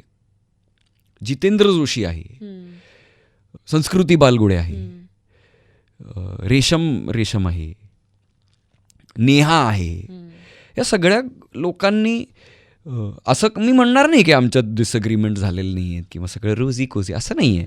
पण त्यांच्यामुळे मी चुका करू शकलो. Which is great. आणि मे बी आम्ही वीव डिसअग्रीड ऑल्सो. खूपदा भांडणं पण झाली आहेत की तू असं का वागला, तू मला का बोलला वगैरे, सगळं होतं. आणि ते तसंच एक्सपेक्टेड आहे ना. लाईक हाऊ कॅन, किती बोरिंग होईल नाही तर ते जर काहीच असं कसं फ्लॅट असेल तर मजाच जाईल सगळी त्याच्यात. मी कामाबद्दल बोलणार नव्हते कारण आपण वेगळ्याच ठिकाणी पोहोचलेलो आहोत. नाही, पण बोलूया कामाविषयी. पण मला 2 गोष्टींबद्दल तर आवर्जून विचारायचं आहे. एक तर जेव्हा आम्ही हा एपिसोड शूट करतोय, तारीख आहे 27 जून, आणि जूनमध्ये मी जूनच्या माणसासोबत गप्पा मारते. ह्याची वेगळी ट्रिप मला बसलेली आहे. त्यामुळे माझा पूर्ण प्रयत्न होता की सिद्धार्थ मेनन सोबतचा एपिसोड जून मध्येच व्हायला पाहिजे, सो दॅट मला हे वाक्य बोलता येईल. मी मॅनिफेस्ट केलंय. आणि थँक्यू. अरे ज्ञानेश्वरी, थँक्यू यार. तू नेहमी जून विषयी तू एक स्वतःवर घेतलंस की त्याचं प्रमोशन करायला पाहिजे. Thank you so much. मला असं वाटतं नेक्स्ट टाइम तुम्ही मला घ्या प्रमोशन करायला. मी आनंदाने घेईन. I just want to champion a film like June. पण प्लीज, म्हणजे आतापर्यंत निखिल महाजन वॉज हिअर, त्याने जूनबद्दल काहीतरी सांगितलं. संस्कृती वॉज हिअर, तिने जूनबद्दल काहीतरी सांगितलं. मी सुरुदला भेटलेले, त्याने जूनबद्दल काहीतरी सांगितलं. मला असं साधारण वाटतं मी सगळ्यांना आता हळूहळू भेटून झालेलं असणार आहे जून आणि गोदावरी या 2 फिल्म्स रिलेटेड. पण तुला मी नव्हते भेटले जूनसाठी आणि आपण फक्त इन्स्टावरती बोललो असो. तर please tell me something about June यार. काय बोलू यार, मोठा चॅप्टर मी ओपन केलेला, असा कॅज्युअली ओपन केलेला. काय बोलू, कधी कधी if for context I want to say की जून नावाची ही फिल्म प्लॅनेट मराठी OTT वरती स्ट्रीम होते. म्हणजे ज्यांना बघायची. प्लीज प्लीज प्लीज बघा. जूनच्या दरम्यान मला इतक्या गोष्टी कळल्या. एक तर खूप लोक मला नेहमी म्हणायचे की सेड तुझं चॉईस किती चांगले आहेत यार, प्रोजेक्ट्स तू खूप किती चांगले चूज करतो. आणि नेहमी मला असं वाटायचं की हो, पण जून नंतर मला असं लक्षात आलं की आपण काहीच चूज करत नाही, प्रोजेक्ट आपल्याला चूज करतं. आणि आय एम एव्हर ब्लेस्ड. ती फिल्म ज्या टायमिंगला ती आली आणि तेव्हा मला हवं होतं की एका सिनेमाचं फक्त लीड रोल असं नाही, पण त्याचं रिस्पॉन्सिबिलिटी ते ऑलरेडी खूप नाटकांमध्ये ते करून झालं होतं, काही सिनेमांमध्ये झालं होतं. पण ह्या झोनची एक फिल्म जी परत महाराष्ट्राची एक कथा आहे ती small town complex, friendship, healing, आणि जे काही लिहिलं होतं ते स्क्रिप्ट जे आहे ना, मी निखिलला अरे यार, म्हणजे तुला काय सांगू मी, जेव्हा आम्ही रीडिंग्स करायचो ना, मला अजूनही आठवतं आहे, पहिलं जे टेबल रीड झालं तर सुहृद वाचत होता सिनेमा, त्याला कंप्लीट करता आलं नाही, चोक होत होता तो शेवटी. जेव्हा सीन्स वाचायचो तेव्हा काहीतरी व्हायचं आतमध्ये, आणि it taught me a lot about काही काही सिनेमे असे येतात जे तुम्हाला संधी देतं की तुमच्या क्राफ्टला एक प्रमोशन मिळावं, ते Scale up. ते स्केल अप करावं. ते जूनच्या दरम्यान मला मिळालं. आणि तू किती वेळा बघू शकलास ती फिल्म? मी किती वेळेला बघितलंय माहिती आहे तुला फिल्म? मी युजली नाही बघत, मी 2दा मॅक्स 3दा मॅक्स. पण जूनच्या वेळेला काय झालं माहिती आहे का, खूप लोकांनी मला सांगितलं नाही आम्हाला तुझ्याबरोबर बघायची आहे फिल्म, आम्हाला तुझ्याबरोबर बघायची आहे My God. आम्हाला तुझ्याबरोबर. तर मी त्यांच्यासाठी इतक्यांदा मी पाहिली आहे फिल्म, Wow, यु नो. यार. तर I think it was like for me, जे काय मी काम आधी केलं होतं ती परीक्षा होती, की मी योग्य लेसन्स घेऊन तिथे इम्प्लिमेंट करू शकतो आहे का. आणि मी नेहमी असं, खूप लोक मला विचारायचे की तुझी प्रोसेस काय आहे, आणि मला मी नेहमी असं म्हणायचो की काही प्रोसेस नाही आहे, असंच म्हणायचो मी, जे खरं आहे. पण आय थिंक आत्ता त्याचं उत्तर सापडले, ते जून नंतर मला सापडलं आहे, आणि माझं प्रोसेस सरेंडर आहे. Wow. प्रत्येक फिल्म आणि प्रत्येक प्रोजेक्ट किंवा प्रत्येक character requires a certain amount of surrender. ते तुम्ही ॲज अन ॲक्टर तुम्ही ते डिस्कवर करायला हवं. Crazy. मला तर goosebumps झाले. तर सरेंडर इज माय प्रोसेस. जर असं असेल की 100 दिवस रिहर्सल करायचे, ओके. 0 दिवस रिहर्सल करायचे, ओके, नो प्रॉब्लेम. कारण खूप सीन्स जूनमध्ये शूट करताना नेहमी आम्ही मास्टरमधनं सुरू करायचो. दॅट वॉज द रूल की स्टार्ट. निखिल नेहमी सुरू आणि बोलले की क्लोजमधनं नका रे सुरू करू, मास्टरमधनं सुरू करा, तर बसू दे सीन. त्याच्यामुळे काय झालं माहिती आहे, एक आणि त्यांनी कधीही मला, कोणीही मला, नेहाला, रेशमला, संस्कृतीला, इवन स्नेहा रायकर मॅमला, कोणालाही असं सांगितलं नाही की असं करा तसं करू नका, काय नाही, करूया आपण, बघू कुठे जाते. त्याच्यामुळे मला इतकं फ्री वाटलं ना, I was allowed to spread my wings, नाहीतर काही काही मेकर्स येतात आणि म्हणतात की नाही हे असंच पाहिजे आहे, हे असंच मला हवं आहे, शो यू द पिक्चर, ते शो यू द पिक्चर, आणि मग त्यात तुम्ही खेळता. इथे पिक्चर, इथे पिक्चरच नव्हता, जे क्रिएट कराल ते पिक्चर आहे. आणि एका चांगल्या कलाकाराला तुम्ही स्पेस आणि विश्वास दिलत ना, तर मॅजिक होऊ शकतं, मॅजिक. ह्याच्यावर माझा विश्वास बसला आहे. माझ्या डिरेक्टर्सनी, I be ever indebted to them. मला आणि नेहाला त्यांनी स्पेस दिली, आणि ते संपल्यावर ते फक्त स्टेअर करायचं की इथे नको जाऊ, किंवा इथे जा, किंवा खाली आहे, काहीतरी असं एक जस्ट असं हलकं. हां, ते म्युझिक कंपोज करण्यासारखं होतं ते. त्यामुळे खूपदा आम्हाला कळायचंच नाही काय घडतंय काय नाही. तो जो टेकडीवरचा सीन आहे, मी अजूनही मला त्या सीन वाचतानाच मला काहीतरी आतनं व्हायचं. आणि असं मला आणि नेहाला रोज असं व्हायचं की एक दिवस संपला ना शूटिंगचा, हा झाला, आणि मग कॉलशीट यायचं, आणि मग परत नेहा उद्या हे आहे यार, म्हणलं हो ना आम्ही बघते यार, असं व्हायचं. मी ठीक आहे करू करू करू करू असं करून वी वर जस्ट एक्सप्लोरिंग. आणि अशा एका जगात जिथे ॲल्गोरिदम्स, ऑडियन्स सर्वेज आणि या सगळ्या गोष्टी होत आहेत, आणि सगळ्यांना क्लॉस्ट्रोफोबिक होत आहे, रायटर्सना, डिरेक्टर्सना, ॲक्टर्सना, काहीतरी ह्याच्यात फिट इन करूया. हे जेव्हा होतं तेव्हा जूनसारखा सिनेमा खरंच खूप महत्त्वाचा आहे. कारण तुम्ही डिरेक्टरला आणि त्याच्या टीमला आणि सिनेमाला चान्स दिलात ना, ते एका मुलासारखं आहे. यु नो, शाळेत हे कर, हे करू नको, काय चित्रकार काढत बसलायस किंवा हेच बसलीयस, मॅथ्सवर हे कर. तेव्हा एक अर्धवट मूल जे तयार होतं शाळेनंतर, ते तसं आहे. ती सिनेमा नावाची गोष्ट जी आहे किंवा नाटक नाव, ती आपली there are children but there also are guiding forces. You know, it's very, त्याचं काहीतरी गिव्ह अँड टेक आहे. तर जर तुम्ही ती स्पेस दिलीत तर काय होऊ शकतं, ते June is a great example. Wow, हो, so glad that film happened असं मी म्हणणार आहे दिस पॉइंट इन टाइम. आणि मला असं वाटतं जगविख्यात आहे माझं फॅन्डम. कृपा करून जितके लोक रेग्युलरली गप्पांची मिसळ बघतात आणि तुमचा एक पैशाचा विश्वास असेल माझ्या रेकमेंडेशनवरती, तर तुम्ही लगेच प्लॅनेट मराठी OTTवर जाल आणि जून बघाल. बस, आय डोंट नीड टू से. अजून एक गोष्ट आहे, म्हणजे आय एम शुअर तू खूप वेगवेगळ्या पद्धतीचं काम केलंस. फेस्टिवल्स मधल्या फिल्म्स बद्दल आपण बोललो किंवा प्रोजेक्ट्स बद्दल, तर एक अजून वेगळा एपिसोड असं साधारण इट्स क्रेझी, मला कळतच नाही म्हणजे तुला कसं एक्सप्लोर करायचं. पण यार अल्लादीन बद्दल आहे रिअली, माय गॉड, कारण एक Broadway musical of that level, it is a Disney.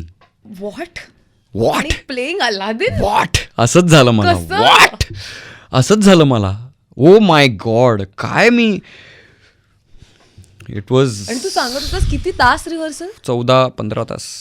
मी सकाळी आम्ही यायचो, गायचो आम्ही 4 तास, मग नाटकाचं सीन वर्क व्हायचं, मग लंच, मग कोरिओग्राफी, मग छोटासा ब्रेक आणि मग वर्कआउट.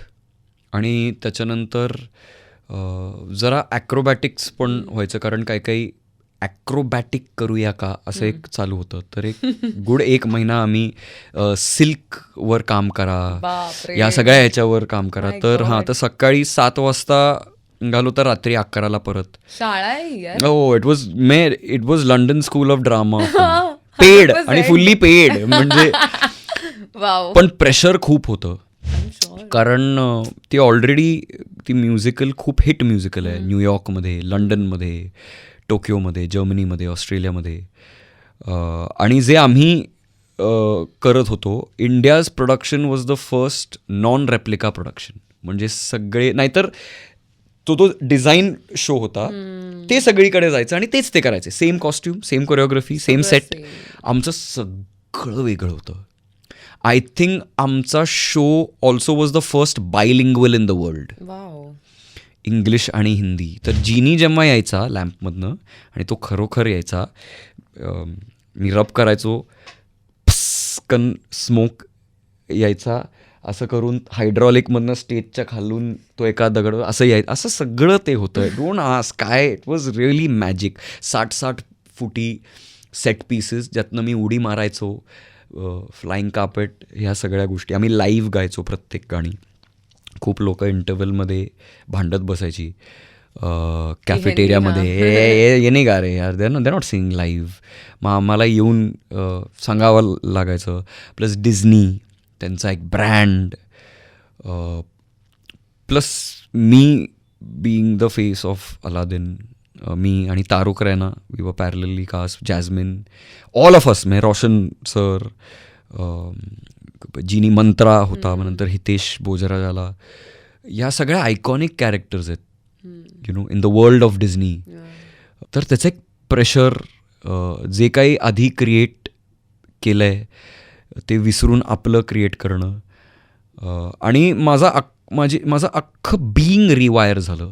म्हणजे माझी स्पाईन, माझी बुद्धी, माझे मोटर स्किल्स. कारण 60 फुटी सेट पीसमधनं खाली उडी मारून हाय नोट, हाय सी शार्पला, हां, ते मग ब्रेथला कसं कंट्रोल करायचं. म्हणजे सुरुवात नाटकाला अरेबियन नाईट्समधनं व्हायचं, अरेबियन नाईट याचं सगळं व्हायचं. मग एक चेस सिक्वेन्स, त्यात ते गाणं होतं. 13 गाणी मी गायचो त्या, आय थिंक 13 ते 15 गाणी मी गायचो त्या. आणि नाच. आणि बर्टविन डिसूजा नावाचा जो कोरिओग्राफर आहे, ही वॉज रूथलेस. आम्ही कधी कधी असं म्हणतो की Bertie sir please, we can't sing. No, it will happen, सब होगा असं म्हणून ते झालं ग. आणि 6 महिने लागले तो शो इरेक्ट करायला. 6 महिने.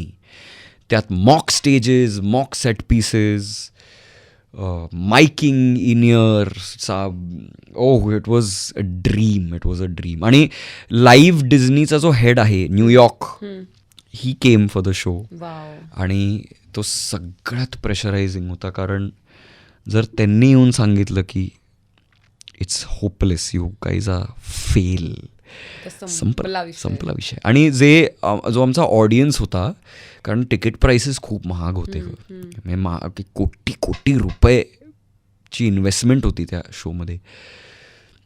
ते ऑलरेडी खूप लोक न्यूयॉर्कमध्ये शो बघून आलेत, लंडनमध्ये शो बघून आलेत, आणि ते जेव्हा येऊन आम्हाला सांगायचं ना, यू आर बेटर, असं व्हायचं की ओ माय गॉड. असं आम्ही फॅमिली झालो खरं, कारण 2 वर्ष मी काहीच केलं नाही खरं, 1.5-2 वर्ष. आणि प्रत्येक सीझन आम्ही एक सीझन करायचो, काहीतरी 37 ते 40 शो करायचो आम्ही एका सीझनमध्ये.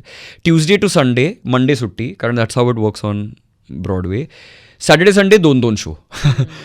तर मंडेला असं व्हायचं यु नो. तर त्या प्रत्येक सीझन नंतर 1 महिना 1.5 महिना गॅप असायचा, आणि मग आम्ही 3च सीझन केले खरं, कारण व्हेन्यूचा इश्यू होता ग भारतात. तो अख्खा तामझाम. हां, म्हणजे आता NMACC आलाय आणि शो रन होत नाहीये, हे खूप दुःखाचं आहे. पण anyway, it is what it is. पण it was a great experience. आणि तुला सांगू, मी डिझनी बेबी आहे, म्हणजे मी खूप फिल्मी आहे हे आहेच, कारण माझ्या आईवडिलांनी खूप सिनेमे दाखवले मला लहानपणी, इन द होप की आपला मुलगा काहीतरी होईल. म्हणजे माझ्या आईला असं वाटलं की नाही यार, सिद्धार्थ जर फायटर पायलट झाला तर तिने काय केलं, तिने मला टॉपगन दाखवला सिनेमात. म्हटलं की नाव you want be a fighter pilot, म्हणलं नाही, I want be Tom Cruise, असं झालं. तर ह्या सगळ्या ह्याच्यात Aladdin was a big phase in my life, की मी घरी अलादीन होतो, यु नो. किचनमधनं ब्रेड चोरी करून तिकडे उडी मार, तिथे हे कर, यु नो, या सगळ्या गोष्टी. आणि जेव्हा beauty and the beast Disney करत होते ना, तेव्हा मॅजिकली समहाव त्या ऑडिशनसाठी त्यांनी मला बोलवलं. पण तेव्हा मी राजवाडे अँड सन्स करत होतो. तर मी सिनेमा चूज केला, कारण ज्या रोलसाठी त्यांनी मला हे केलं, काय कॉन्फिडन्स होता माझ्या अंगात काय माहिती. म्हटलं नाही, हे खूप, it's a lot of time commitment for this role. पण तेव्हा जी असोसिएट डिरेक्टर होती, श्रुती शर्मा, माझ्या ऑडिशन, पहिला राऊंड जो ऑडिशन होता, मी खूप घाण केला. आय एम व्हेरी सरप्राईज त्यांनी कसं मला दुसऱ्या राऊंडला बोलवलं. दुसऱ्या राऊंडमध्ये मी खूप चांगली दिली ऑडिशन. लोअर परेलला एक प्रोसिनियम थिएटरमध्ये मी पहिला ऑडिशन होतो. आणि they told us to sing one of the songs from beauty and the beast. I sang, आणि ती आली की please tell me your dates वगैरे वगैरे. आणि ते क्लॅश होत होते, कारण राजवाडे अँड सन्सचं प्रमोशन आणि या सगळ्या गोष्टी. म्हटलं आय कांट गिव्ह वगैरे असं सगळं. आणि ते तिकडनं मी निघालो, आणि माझ्या बायकोला मी फोन केला, तेव्हा वी वर नॉट मॅरिड. आणि शी वाज like how did it go. म्हटलं हो, छान झालं सगळं, पण ते डेट्स क्लॅश होत आहेत, आणि एवढा वेळ यु नो अशा छोट्या रोलसाठी देणं, त्यापेक्षा मी सिनेमा चूज करीन, असं झालं. आणि मी बोलता बोलता तिला बोललो की हे जेव्हा अलादीन करतील ना, तेव्हा मी खूप चांगलं करीन अलादीन, असं मी बोललो. कट टू 4 वर्षानंतर 2017च्या एंडमध्ये, 2017 नोव्हेंबर, मला फोन येतो, we are doing a musical from Disney, Shruti Sharma has personally called you. तर जी श्रुती शर्मा असोसिएट डिरेक्टर होती, ती डिरेक्टर झाली ह्या शोचं.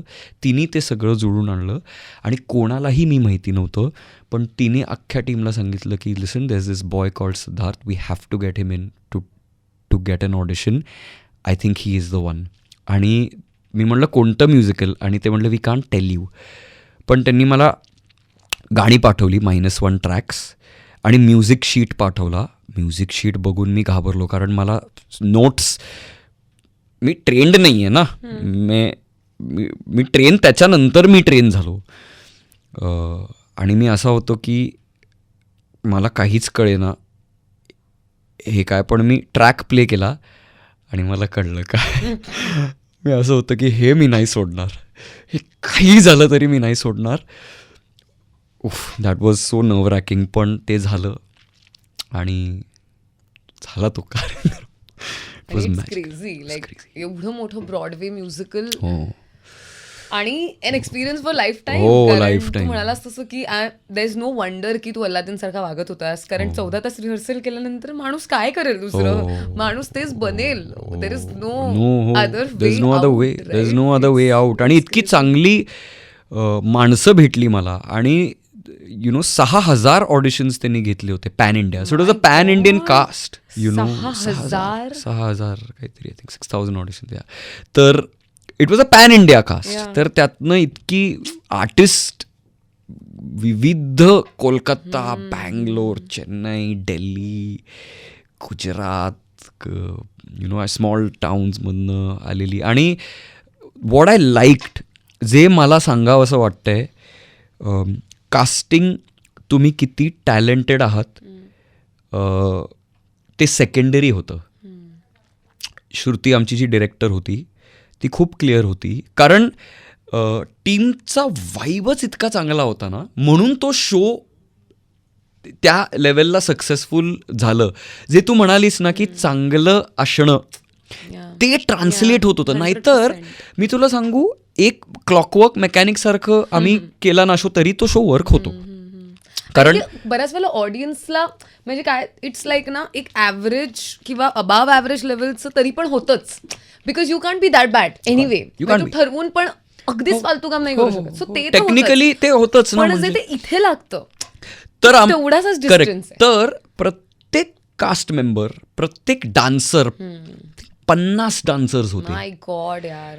इवन देम, ठीक आहे तुम्हाला अमुक अमुक डान्सिंग स्टाईल येत नाही, आम्ही तुम्हाला शिकवू, पण तुमचा ॲटिट्यूड कसा आहे ह्याच्यावर टीमचं सिलेक्शन झालंय. Wow wow. Big risk, very big risk. कारण ब्रॉडवे शोज ना असं कास्टिंग नाही होत. तुम्हाला वेस्टर्न क्लासिकल म्युझिक यायला लागतं, तुम्हाला स्टाफ नोट्स वाचता आले पाहिजे, ह्या सगळ्या. कारण तिथेच ते ड्रामा स्कूलमधनं ते जातात ना सर्व ॲक्टर्स. आपल्या इकडे असं काही नाही आहे. पण शी वॉज व्हेरी क्लिअर. आणि it was such a great thing की such a big company, such a big history. आपल्या इकडे लहान लहान गोष्टीसाठी कोणी इन्व्हेस्ट करत नाही का माणसामध्ये, की तुला येत नाही ना, ठीक आहे आपण तुला रिसोर्सेस देऊ, वेळ देऊ, तू शिक. हे गेलंय आपल्या सिस्टम्समधनं ना. सगळं इनपुट वर्सेस आउटपुट मध्ये आहे. मॅजिक कसं क्रिएट होणार. आणि that is why I feel खूप क्षेत्रांमध्ये मेंटॉर्सच गायब झालेत. Right. There are no mentors. Absolutely. There are bosses, there are seniors, absolutely. There are project heads. Absolutely. आणि त्यांना फक्त काम झाल्याशी मतलब असतो. हो. मग तुझ्यात ते काम बेटर करण्याचं पोटेन्शियल असेल तर तुला लागणारा वेळ आणि गायडन्स द्यायला कोणीही तयार नाही.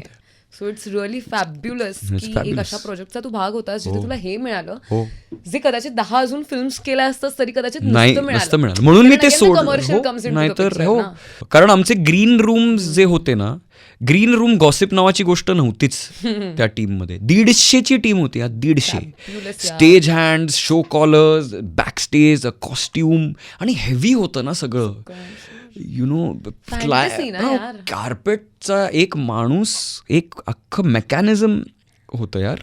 So it's not easy. आणि तुमचा इथॉस बरोबर नसेल तर इतके शोज करणं इतकं टायरिंग. मग to stand up for each other आणि या सगळ्या गोष्टी ते नाही होणार. ते नाही होणार. मी येऊन माझं काम करून गेलं नाही होणार. आणि गमतीची गोष्ट काय आहे की नाटकाचं प्रिन्सिपल हेच आहे ना. म्हणजे हेच तर आम्ही नाटक कंपनीमध्ये करत होतो, काही वेगळं नव्हतं काही. फंडामेंटल तेच होतं. तेच तर आहे. तर मला नेहमी असं वाटतं की मोठी आहे का फिल्म, छोटी आहे का फिल्म, ते दुसऱ्यांना ठरवू दे. काय मोठं आहे काय छोटं आहे. फिल्म आहे. तेलुगू असू दे, मराठी असू दे, हॉलिवूड असू दे, सगळं तेच करतात. त्याचं जर्म तेच आहे. सगळ्यांना करायचं तेच आहे. सगळ्यांना लोकांना एकत्र आणायचं आहे. तो हेतू आहे. डिस्कशन क्रिएट केलं पाहिजे, तो हेतू आहे. डिवाइड अँड रूल करून कोणाचं काही होतच नाही यार. होईल ते सक्सेसफुल होईल, खूप कोटी रुपये कमवतील, सगळं होईल, पण पण the लॉन्जिटिव्हिटी what are Where you do you get what are that you yeah, what are you communicating मग आणि त्या स्पिरिटमध्ये touchwood I have been very lucky I will tell you. आत्ता मी जी फिल्म केली 1.5 वर्षानंतर जी मी आत्ता फिल्म केली, संस्कृती आली होती, तिने उल्लेख केला. Very very special talent, extremely gem of a actor. आणि अजून 5 जेम्स आहेत त्या सिनेमात. ओके. जे मी रिव्हील करून टाकणार आहे आत्ता. ते सिनेमाचं नाव, डिरेक्टर कोण वगैरे हे मी नाही सांगणार, स्टोरी आणि ते येईल त्या वेळेला ते येईल. पण ते परत माझ्या बाबतीत या सिनेमात झालं. क्षितिज दाते, राहुल पेठे, स्वानंदी टिकेकर, संस्कृती बालगुडे, सायली फाटक आणि मी. वाव. आणि आम्ही सगळे आमचे स्कूलिंग्ज, आमचे एक्सपिरियन्सेस, आमचे सक्सेस फेलियर्स, पर्सनल, प्रोफेशनल, कुठून काय शिक्षण, काय हे सगळं वेगळं आहे. पण आम्ही एकत्र आल्यावर जे काही क्रिएट करायला आणि काम करायला जी मजा आली ना, म्हणजे शूटवर 6 जणांची आमची एक खोली असायची. आम्ही वेगवेगळ्या खोल्यांमध्ये पण नव्हतो, आम्ही एकत्रच होतो. काही असं हे नव्हतं की माझी खोली आहे का रेडी, मी हे. आणि अगेन असं नाही आहे की डिसअग्रीमेंट्स झाल्या नाहीत, ते होतच असतात. क्रिएट करत असताना प्रोडक्शनमध्ये प्रॉब्लेम्स होतच असतात. सिनेमा हा सर्वप्रथम प्रॉब्लेम सॉल्विंग ते आहे. हेच असं इश्यूज सॉल्व्ह कसे करूया आज, आज आपल्याला शूट करायचं पण ढग आले, तर हे प्रॉब्लेम सॉल्व्ह कसं करायचं हेच आहे. आज सीन होणार होता तुझा, आता नाही होणार आहे. आता मी प्रेप केलं आहे, आता ह्या प्रेपचं काय करू मी होल्ड करू, हे प्रॉब्लेम सॉल्विंग हे सगळं तेच आहे. पण आम्ही सगळ्यांनी एकमेकांचा हात धरत आम्ही पुढे गेलो. तर ती फिल्म आमच्यासाठी प्रचंड स्पेशल आहे. त्याचं काय होणार आय कॅनॉट से, पण जे काय होईल ते एका लेवलला तरी स्पेशल होईल. And I love all of them, I love them so much. मी ते बघतील हा एपिसोड आणि I have learn so much from them. किती लोकांचे जर्नीज मी पाहिलेत. स्वानंदी ही मराठीत one of the biggest TV शोजला होती दिल दोस्ती दुनियादारी. जे फेम तिने पाहिलं आहे, इट्स अनइमॅजिनेबल. आणि मी कॉलेजपासून ओळखतो तिला. सायली आणि मी आम्ही एकत्र होतो नाटक, आम्ही एकत्र पण होतो. We were dating each other also for 5 years. हो, तर I have seen her journey. Rahul हा कमालीचा ॲक्टर आहे यार. म्हणजे इतक्या ईजनी तो काम करतोय. क्षितिज हा माझा ज्युनियर आहे, तसं बघायला गेलं तर, पण फॅब यार. आणि संस्कृती आणि मी आम्ही खूप कॉमन गोष्टीवर ट्रिप करतो, ज्या गोष्टी आम्ही बघतो. आणि तसं क्षितिज आणि मी सुद्धा पण इतकं शिकायला मिळालं. सो आय एम वेटिंग की प्लीज प्रार्थना करा ही तरी माझी फिल्म येऊ देत वेळेवर.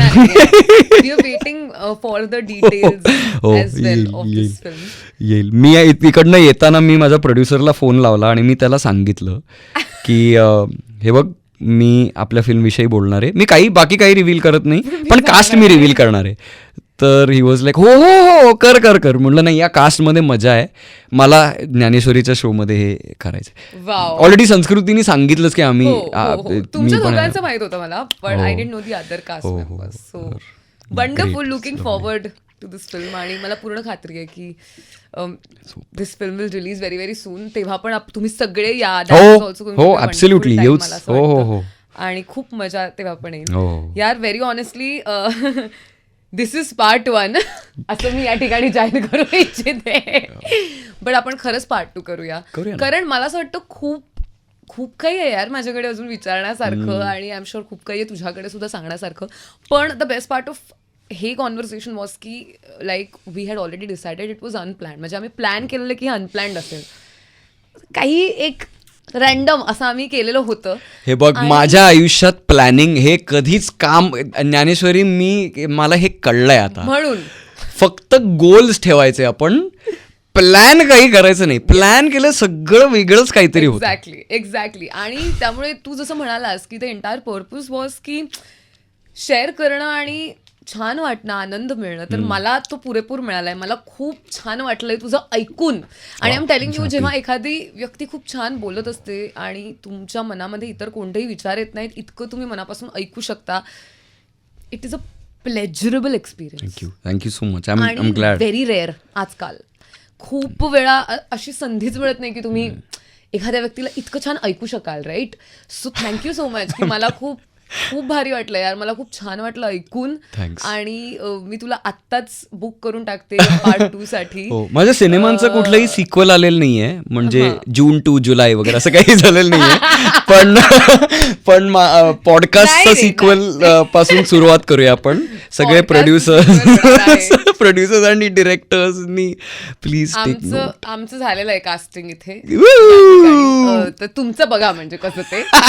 पण नाही, इट जेन्युइनली हिअर्स होपिंग की तुझ्यातली क्युरिओसिटी आणि तुझ्यातलं हे स्पिरिट आणि तुझ्या आयुष्यावरती आणि तुझ्या जगण्यावरती तुझा ज्या पद्धतीने विश्वास आहे तो असाच टिकून राहू देत. आणि wishing only the best for you. Thank you. Same to you. Thank you so much for listening. मला कधी कधी असं वाटतं मी किती बोलतो यार. बास कर सेट, बास आता कोणीही नाही आहे तिथे थांबले तुझं ऐकायला. पण थँक्यू सो मच. तितक्या ग्रेसफुली तू ऐकतेस. फक्त माझं नाही, सगळ्यांचंच. आणि तू हे जे करतेस हे कमाल आहे. म्हणजे मी इतक्या लोकांना सांगितलंय की मी आज मी आणि पर्ण आम्ही पुण्याहून एकत्र आलो. व्हिडिओ आणि माझं चला, ओ तुम्ही एकत्र होतात का? आम्ही एकत्र आलो पुण्याहून. इतके रॅन्डमली रिसेंटली भेटलो. हो.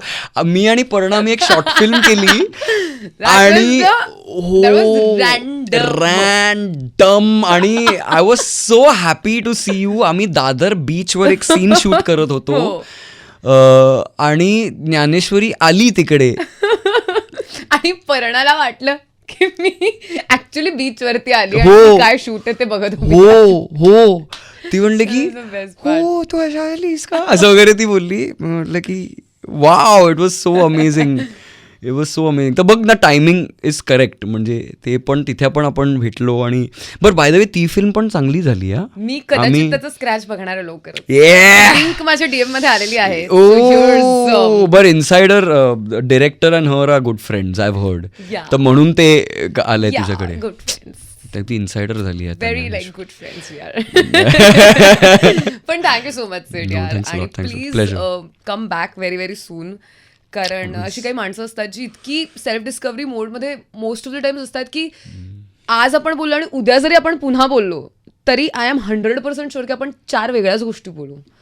हो, and that's the beauty of it. त्यामुळे here's wishing the best for you. Thank you. आणि भेटत राहू यार. भेटत राहू. आणि जे कोणी हे बघतंय, खूप खूप प्रेम तुम्हाला. आणि हिला लाईक करा, सबस्क्राईब करा, मला सबस्क्राईब करा आणि मला पण फॉलो करा. असं पण आमचं एक बोलणं झालं.